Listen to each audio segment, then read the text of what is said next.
Have you ever wondered how Telegram bots work and how the code behind them is written? Are you tired of long, boring, or short, incomplete tutorials scattered around the internet about creating Telegram bots? Worry no more. Hi, my name is Mehdi Yaqub, a professional computer programmer, technologist, and programming instructor.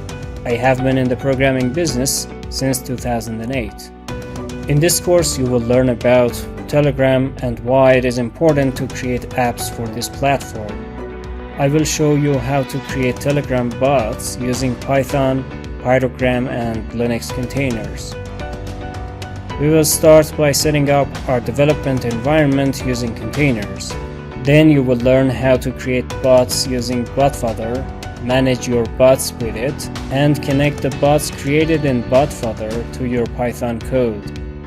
You will learn how to launch your bot project using and without Docker Compose, add database support to your bot using SQL Alchemy, handle updates, run the bot in async and sync mode, manage state, send photos, videos, and audio, schedule tasks, and more.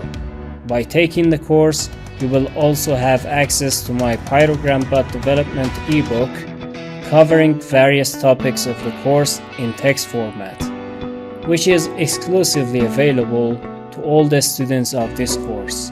The course is designed for anyone who is eager to get started with Telegram bots quickly and effectively. Whether you are a beginner or a professional developer, I believe this course can be a valuable resource to take your skills to the next level and open up a world of new opportunities. So what's stopping you from becoming the next successful Telegram bot developer? Grab the course now and start your Telegram bot programming journey with me.